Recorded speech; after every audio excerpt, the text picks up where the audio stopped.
Right guys, I'm sorry I've got fluffy hair. That's my fault for using shower gel, not shampoo.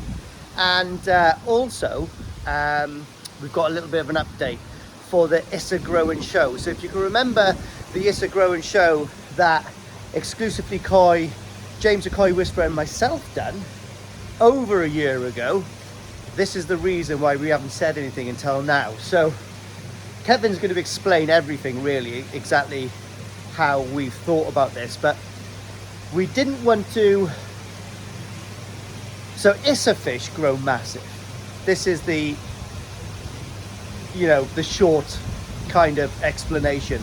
And when we done it 2 years ago, well not 2, about 18 months ago. So last year they had a full growing season, and this year they've had a full growing season as well. So they've had 2 massively good full growing seasons, if you know what I mean. So we're really excited to see what can be achieved with the Issa bloodline and 2 full years of growth, hopefully on heat and hopefully on sake. So obviously it's not a case of just smashing the growth into these things, because you can't push these things too fast because they do lose quality. Now that's not in every single case, but in my limited experience, growing fish kind of too fast is too much for most fish, and they do start falling apart. So there's a sweet spot right in the middle. Okay, so I'm going to hand you over to Kev in a minute. To Kev in a minute, and he's going to sit down. He's going to explain everything to you, and we're really excited to see what the results are. Okay, but this is only a small update. It's not going to be a very long video. I've been busy with Wolf all weekend, and he's an absolute handful. So I haven't done nothing to the pond, nothing to the grow on. I've just tried to be a good dad for this weekend. So we've had 2 full days of, an absolute little lunatic running me ragged. But what I do want to show you is,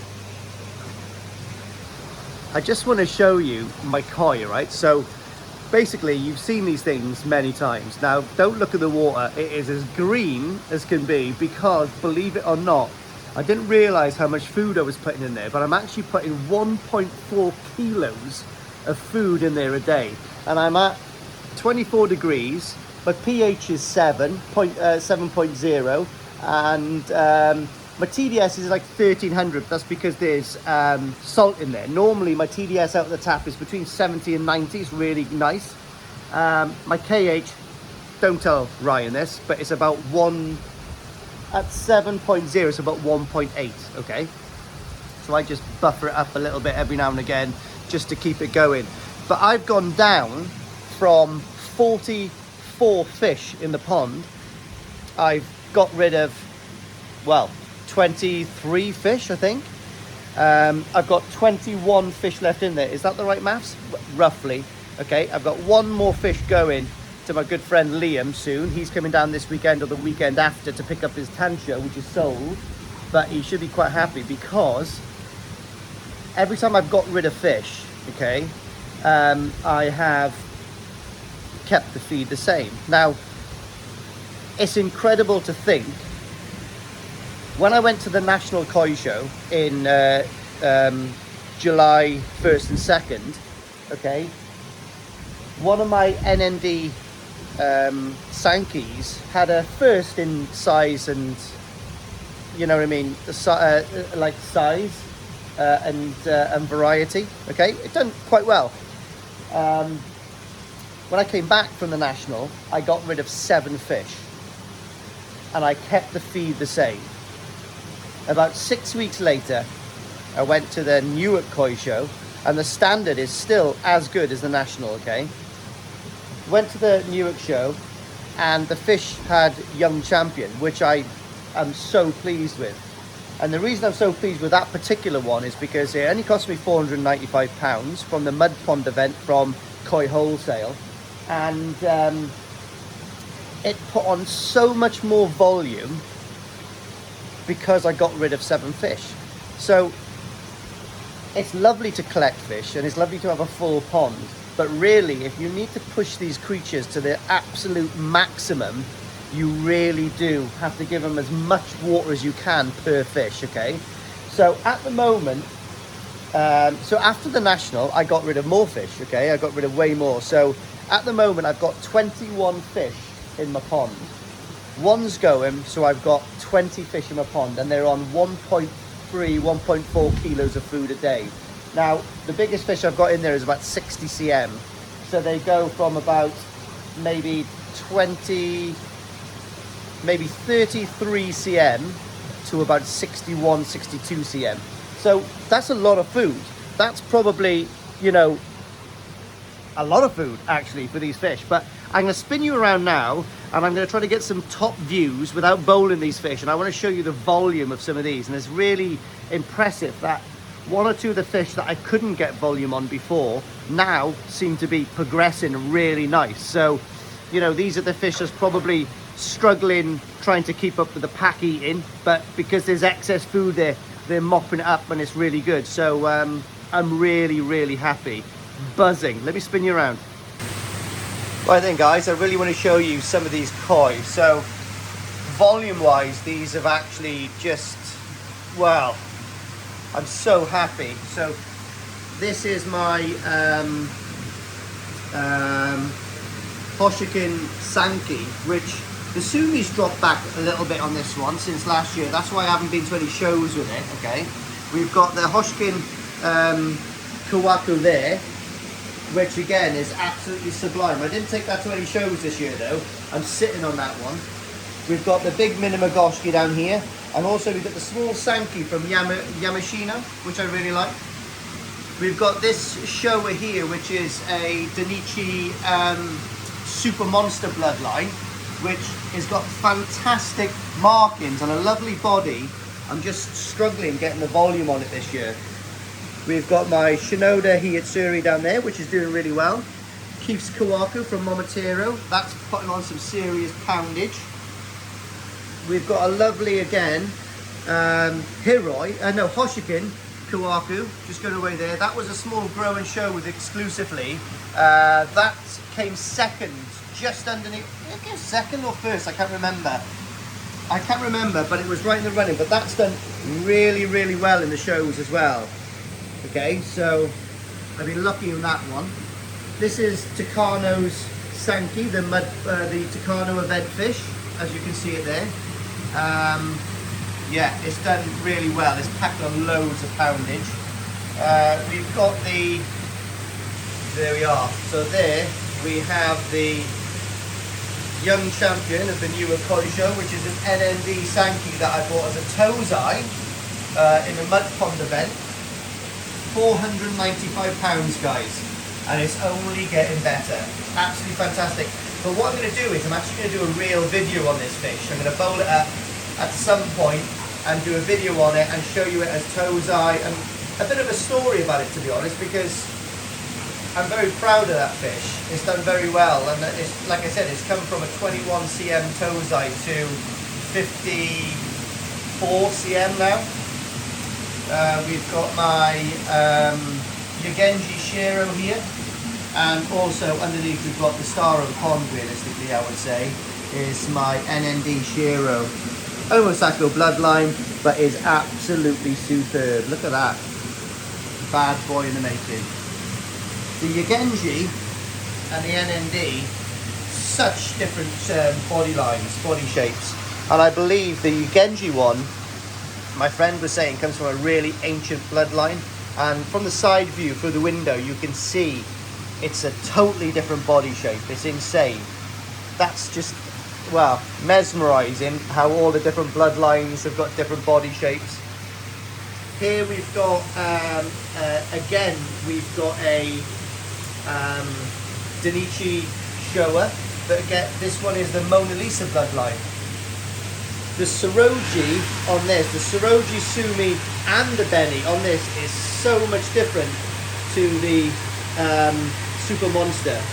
It's just like, when you see it in the flesh, you can see them a mile apart, and almost now, from having these two in the pond, I can go to a shop and I can almost tell what bloodline they come from, just from the experience of me having these, which is a really good thing to be able to pick up. It's like, you know, I suppose it's like local knowledge in your pond. You know these things then.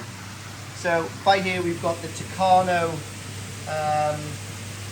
Sankey male that Ricky and Ryan sourced for me. Again, it's an hell of a beast. It wasn't. I took it to the Newark show, but in all reality, it wasn't right to show realistically, because it's going to be a big fish. But at the moment, it's very head heavy. If you can see, it needs the volume just behind the, well, mid body. It needs volume. It's going to get there because it's a really good feeder. So I suppose every fish develops their own pace. We've got the Hiroi Ginnerin Showa here, which actually came second to the baby champion in the All Japan in the National Koi Show, which I'm quite proud of. And then by here we've got obviously my yellow monkey. So what I'm trying to explain here, guys, is that the more real estate that your fish have got in your pond, these things will absolutely hammer through. Two more fish actually. So we've got this Kawaku here from Taniguchi, and also we have got, where's the other Sankey? I've got a Sankey here somewhere from down there. So I've got the Sankey there from Taniguchi.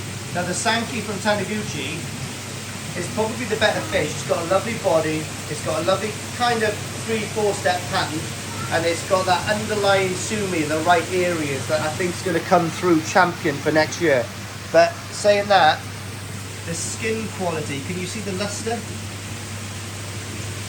You know, the luster on the belly on that Kawaku is pretty much second to none. So I'm really looking forward to seeing if I can get some body on that. The Tancho that Liam's having is an absolute stonking piece of work. I'm going to be a bit upset to see that go, actually, to be honest, because it's starting to get a little bit of body on it now. Obviously, they come back from Japan, skin and bones. Now then, Maritan Kawaku there. That's Momotaro. Very nice fish. It's done very nice. It's done very well in size 1 this year. No baby champions, but it's had a couple of firsts, a couple of seconds. And that is the only fish I've kept from my 40 grow-on fish in the pond. All the rest I've offloaded, some with a heavy heart, but I just thought that was such a nice Maritan that I really couldn't let it go, to be honest. The Denichi male Showa, not too shabby. That was littered in carp pots for some reason about 3 months ago. Raised the salt content to 0.6, no, yeah, 0.6 or whatever it is, and all the carp pots came off it. Yeah, all gone. So I'm expecting that probably to show more signs, but do you know what? 2 or 3 weeks before the show, all I've got to do is raise the salt content again, and I know that's going to clear up. So again, know in your pond. Beautiful fish here, guys. This is an Issa Showa. Look at the memoir. Look at the head pattern on that. And look at the body on that. That's done really well. I had a couple of firsts this year. Really, really surprised how well that's come on. It's got some signs of nice tight Motoguru coming on the pet fins now as well. And I'm expecting all the sumi to hopefully solidify down its flanks during this winter, especially when I drop the pond temperature down a little bit. But it's got a lovely odame on the back of the tail, stop everything. So it's pretty much the full package. That it's a nice traditional Showa. You know, it's got a nice even 3-color pattern on that. Not a massive fan of like the Kindai Showas, but I suppose I just like them a little bit more traditional. And obviously we've got the lovely mighty NND Sankey as well. So that's done really well this year as well. It's got some lovely sumi cutting around on that fish. It's a lot of lovely dark sumi cutting around on the Saroji there, which is exactly where you want it. So yeah, a little rundown of the pond, guys, and all I'm saying is less fish has definitely made a difference. And do you know what? It's bonkers. You can tell someone when you're experienced, like Kevin, Ryan, everyone, all of these people are telling me, mate, you've got to clear the pond out a bit. You've got to keep the cream and work on them, and you've got to give them a bit of real estate. You've got to give them a certain percentage of the water to themselves to be able to flourish and blossom into what they can be. And you can listen to people all day long, right? But until you learn it yourself, you really don't learn it at all. You know, you can take as much advice as you want, but until you've done these things and you've made the mistakes, yeah, it's difficult to take it in sometimes. Now, a wise man would take it in. So I suggest everyone that's got a really good relationship with your dealers or very experienced hobbyists, probably learn from their mistakes and listen to them a bit more than I do, because I'm not too stubborn. I do listen a lot. But yeah, it's difficult, isn't it, getting rid of something that you bought, because they're almost like pets. A few of them are pets now, so there's a few fish in there I could really never get rid of. However, they are still providing the goods. They're coming up with the goods time and time again. So anyway, guys, enough from me. Over to Kev. Hi guys, hope everyone is enjoying the weather. It's been pretty hot the last few days. Hope everyone's ponds are doing well and fish are okay. Just a quick little update from myself and Ryan regarding the Is a Shower Grow and Show. Originally we was going to ask for videos, photos, sizes of fish back in March. The weather just was not right for us. It wasn't right for us to move fish around or do any photos and videos ourselves, so it would be wrong of us to ask you guys to do the same if we're not prepared to do it. We did a video, or Ryan did a video rather, in Japan back in the middle of April. When Lee received it, he couldn't work with it. It was the noises in the background, and he couldn't hear Ryan properly. So with that in mind, we all sat down and just said, like, you know, what's the best way around it? And we said how amazing it would be to see these fish another year on, so another summer on, really. So all in all, I think it is this weekend would be 18 months since you've had the fish, which, you know, I'm really looking forward to seeing how well these results are. Obviously, again, two prizes. First one is for the best growth. Again, I've got to stipulate and say that if we're looking at a fish that's lost all its penny, then it's not fair. It's not right. It's lost. It doesn't represent Is a Shower. So it wouldn't be fair allowing that to take a spot. So we have got the original photos, and we do want to see the fish at some sort of form of progression, really. And obviously the runner-up is any size. It could be the smallest. It could be 22 centimetres still, for all I care. What I want to see is the quality that Isa as a farm are renowned for. And for me personally, nothing beats small fish at times. You know, I think Lee won baby champion with an Is a Shower at the British Koi Show, Great British Koi Show. So, and that's only a small fish, absolutely superb.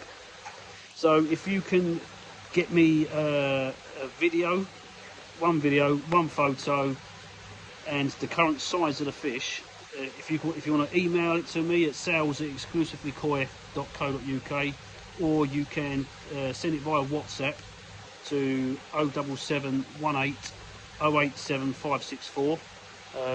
Myself and Lee are meeting up on the 22nd of this month, so I think it'd be a perfect time to wrap it up and get the winner announced. And you know, we'll probably announce the winner on the Friday. So like I say, if you need any help or advice in doing the the photos or anything, please just give me a call. I'll advise and help you where I can. Other than that, hope everyone's enjoying this summer, what's left of it, and yeah, look forward to seeing these results start coming through. Cheers, guys.